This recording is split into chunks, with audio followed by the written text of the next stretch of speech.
주보합장에 제네바 교리문답 80문에서 82문까지 교동하도록 합니다. 제네바 교리문답 80문. 그리스도께서 하나님 아버지의 우편에 앉아 계신다는 말을 당신은 어떻게 이해하십니까? 그것은 그리스도께서 모든 것을 통치하시기 위하여 하늘과 땅의 주권을 가지셨다는 것입니다. 여기서 말하고 있는 오른편과 앉아 계심은 무슨 뜻입니까? 이 말은 이 세상의 왕으로부터 시대한 하나의 비유입니다. 즉 그들은 자기들의 이름을 통치하도록 임명한 대지자들을 그들의 오른편에 앉힙니다. 당신은 바울이 말한 대로 그리스도께서 교회의 머리가 되셨으며 또한 모든 높은 것보다 더 높여졌고 모든 이름 위에 뛰어난 이름을 받았다는 말이군요. 그렇습니다. 사도신경에 소개되어지는 그리스도의 높아지심과 관련된 네 가지는 장차 우리의 구원을 확증하고 보증하는 우리가 하나님의 나라로 들어가고 또 하나님의 곁에서 영원토록 또 함께 살게 되는 이 영광스러운 약속들을 보증하는 중요한 또 하나의 고백이요 표시이기도 합니다. 그래서 이 네 가지로 소개되어지는 부활, 승천, 우편에 앉으심, 또 재림, 이 네 항목들은 또 우리의 구원에 있어서 가장 중요한 또 핵심과 관련된 내용으로서 꼭 기억해 두셔야 됩니다. 그중 세 번째로서 하나님 아버지 우편에 앉아 계신다라고 하는 이 고백을 우리가 사도신경에서 고백하는데 이것이 도대체 무슨 뜻이냐? 왜 하나님은 예수님은 아버지 우편에 앉아 계신다라고 이렇게 표현하는가? 여기에 일단 먼저 우리가 조심해야 될 부분이 있습니다. 삼일체 하나님은 눈에 보이시는 그러한 분이 아니고 영적 존재이기 때문에 좌우가 있을 수 없고 또 높고 낮음이 있을 수 없습니다. 공간적 또 그러한 존재가 아니기 때문에 어떠한 공간을 차지하는 그런 하나님으로 또 그렇게 고백하면 안 됩니다. 그러면 분명히 이 고백은 실제적 문자적 그러한 표현이 아니다라는 것을 먼저 알 수가 있는 것입니다. 그래서 이것은 지극히 상징적이고 비유적인 그러한 개념으로서 예수 그리스도의 그 높아지심을 표현하는 중요한 신앙의 내용을 담아내고 있는 것을 보게 됩니다. 그러면 눈에 보이지 아니하시고 전 우주 만물 가운데 충만하시고 그 어디에도 존재하실 수 있는 그러한 전능하신 하나님이신데 왜 그 성부 하나님의 우편에 앉아 계시다라고 말하는가? 이제 이 표현 때문에 왼손잡이에 있는 또 이런 분들이 이건 너무 인종 편향적이다라고 해서 오른쪽 왼쪽에 대한 또 이제 이러한 지나친 또 내용으로 그 사도신경을 비판하는 이러한 또 웃지 못할 이런 모습들도 있습니다.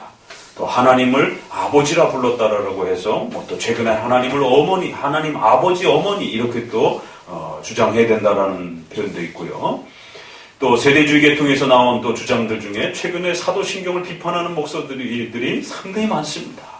그렇기 때문에 더더욱 지난 2000년 동안 기독교회가 지켜왔던 이 사도신경에서 소개되어지는 기독교의 본질과 핵심을 정확하게 반복적으로 잘 기억해 두셔야 됩니다.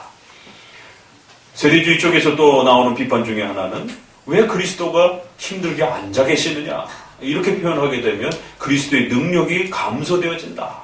그렇기 때문에 우편에 서 계시고 이렇게 고백을 해서 끊임없이 지속적으로 일하시는 그런 그리스도처럼 표현을 해야지 가만히 앉아 계시고 이런 느낌이 나면 안 된다. 그래가지고는 또 이런 말들을 하는데 이런 말들이 성도들에게 상당히 또 이렇게 받아들여지고 호응을 합니다.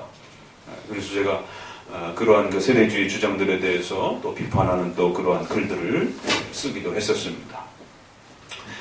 이 표현은 그렇게 지나치게 문자적으로 접근되어지는 그러한 실제 내용이 아니라 이것은 그리스도의 권능을 상징적 비유적으로 표현해주는 아주 중요한 그러한 내용을 담고 있다. 그래서 81문에도 여기서 말하는 오른편과 앉아 계심과 왜 이런 표현들을 사용하고 있느냐?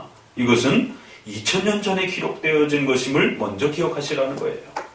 적어도 사도신경의 초기의 그 표현들이 나오고 등장하는 것은 주는 그리스도시요 살아계신 하나님이십니다 라는 그 고백을 따라 세례받을 때 초대교회 때에 그 신앙 고백을 받고 주었고, 또 그것이 확장이 되어지면서 성부를 믿느냐, 성자를 믿느냐, 성령 하나님을 믿느냐라는 이런 고백들이 확장이 되어지면서 아주 초대교회에 벌써 2세기, 3세기에 이 사도신조의 요약 형태의 표현들이 세례를 주면서 소개되어지는 것을 보게 됩니다.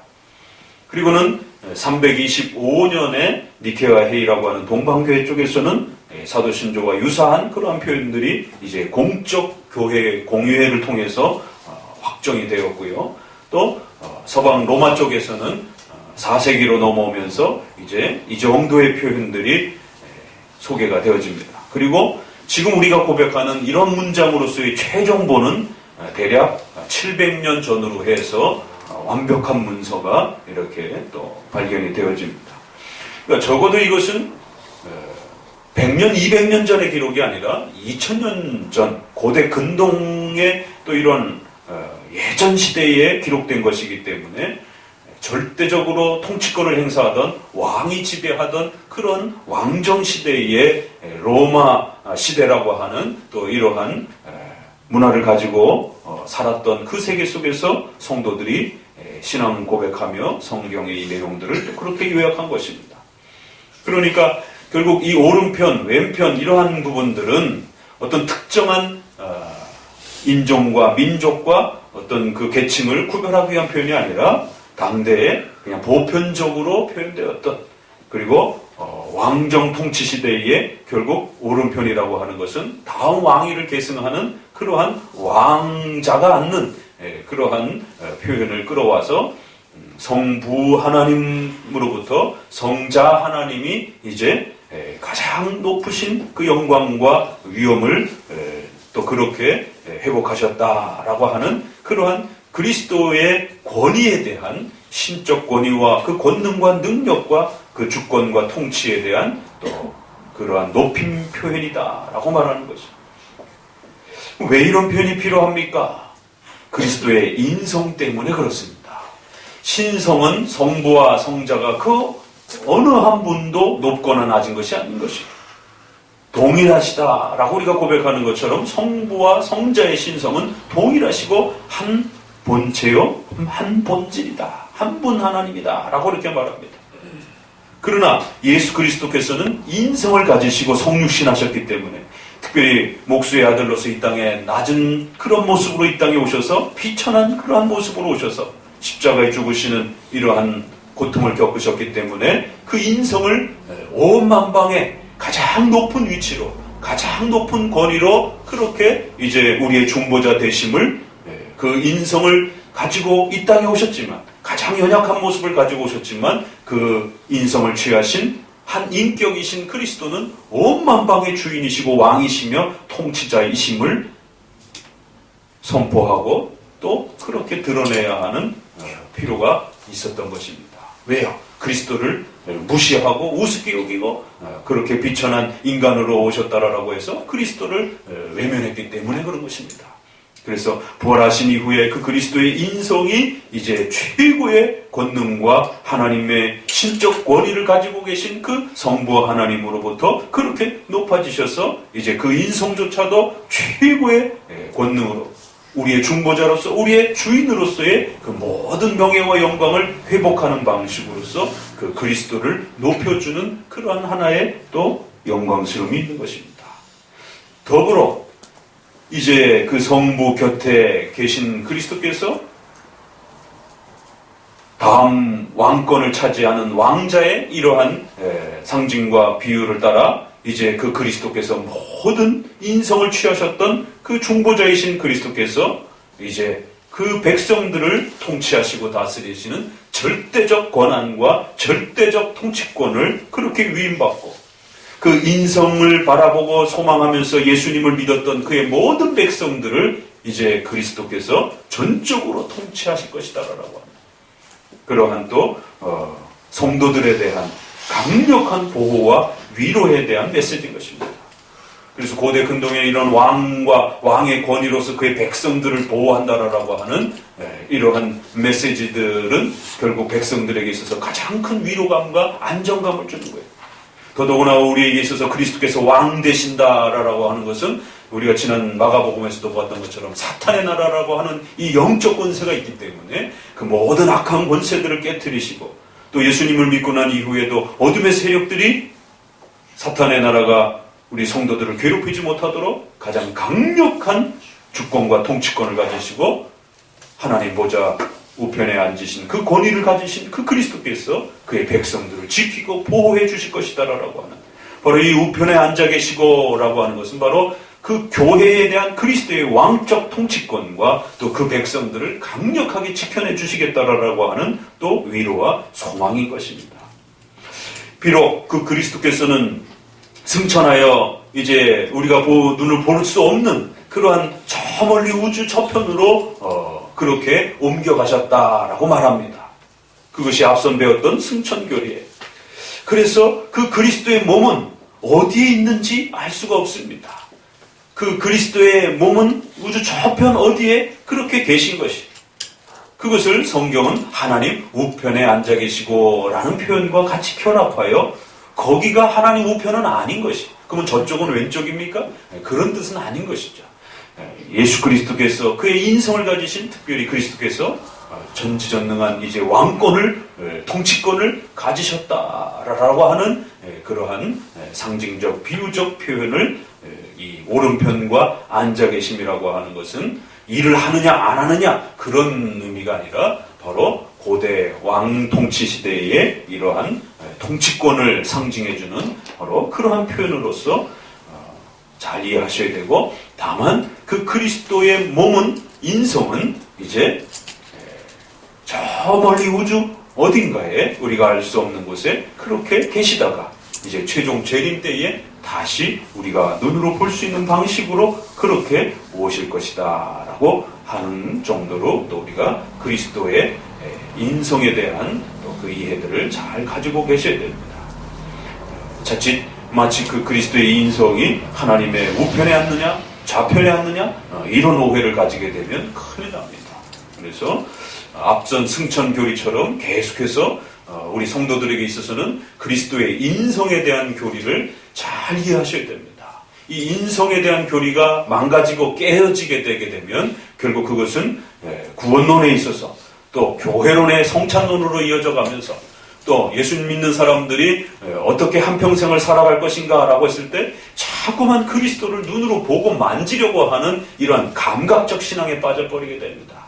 그래서 사도신경에서는 그의 인성이 부활도 하셨지만 승천하셔서 공간적으로 이동해 가셨고 그리고는 저 멀리 우주 저편 어느 곳에 그래서 통상적으로 그냥 하나님 우편에 라고 또 이렇게 함께 표현하기도 하는 것입니다.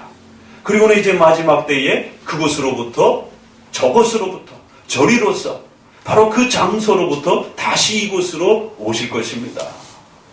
그래서 성도들이 결코 그리스도의 인성을 감성적으로 감각적으로 그렇게 만지거나 보지 못하도록 승천 이후의 교리에 있어서는 이처럼 인성에 대한 아주 중요한 그 내용들을 잘 담아내려고 애를 씁니다.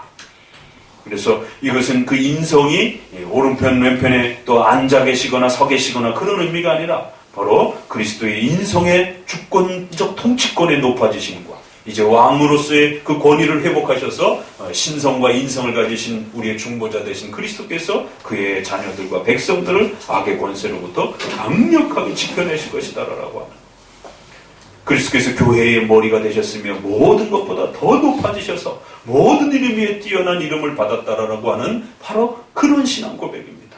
세상 많은 사람들은 지난 2000년 동안 예수님이 목수의 아들로 오셨고 비천한 모습 때문에 예수님을 비난했고 또 그 예수님을 믿는 그리스도인들을 바보들 같다라고 하면서 그렇게 비난해온 것이. 그래서 반드시 사도신경에서는 그 인성이 비천함 가운데 오셨을지라도 그 인성은 십자가에 못 박아 그렇게 죽임을 당하시면서 우리의 죄 때문인 것이고 또 그리고 그 인성은 부활하고 승천하여 온 우주 만물을 다스릴 수 있는 그런 절대적 통치권을 이제 가지신 그런 우리의 왕이십니다. 저들은 그 그리스도의 인성을 비난하고 조롱했을지라도 우리에게 있어서 그리스도의 인성은 왕이시고 우리의 구원자이십니다.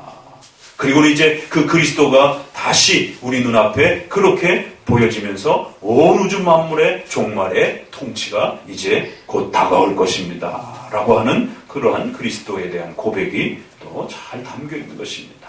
왕이신 그리스도의 그러한 모습으로서 하나님 아버지 우편에 앉아 계시고 라고 하는 이 고백을 할 때마다 그 조롱받고 손가락질 받고 외면당했던 또 더 나아가 그런 그리스도를 믿는 그리스도인들을 그렇게 우습게 여기고 오늘 우리 시대도 그렇게 조롱하는 이 시대를 향한 바로 그렇게 낮고 천한 그 그리스도를 믿는 그리스도인들과 또 그 그리스도가 장차 전 우주를 통치하는 왕으로서 우리에게 그렇게 서 계실 날이 또 지금도 그렇게 계시지만 이제 장차 최후에는 모든 사람들이 보는 눈앞에 그렇게 심판자로 등장하실 것이다라고 하는 그런 고백입니다.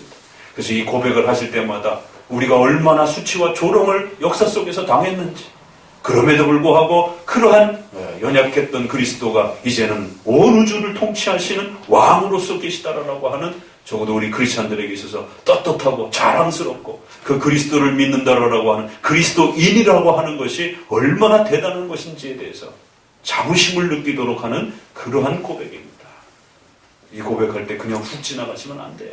적어도 그 조롱과 수치의 그 마음들을 감내하면서 그럼에도 불구하고 내가 오늘 그리스도인으로서 그리스도의 그 인성의 그 영광스러움을 소망하는 그러한 자로서 또 그러한 그리스도를 바라보고 존경하고 또 그 그리스도의 왕적 통치 아래 우리가 살아간다라고 하는 떳떳한 자부심과 프라이드를 이 고백을 하실 때마다 하나님 우편에 앉아 계신 그런 것이다.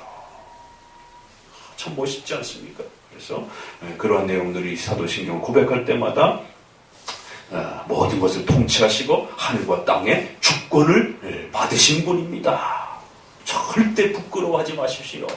라고 하는 그런 아주 강한 또 이러한 또 소망이 섞여 있는 그런 또 표현임을 또 마음에 깊이 새기시기를 주의 말씀으로 권유를 드립니다.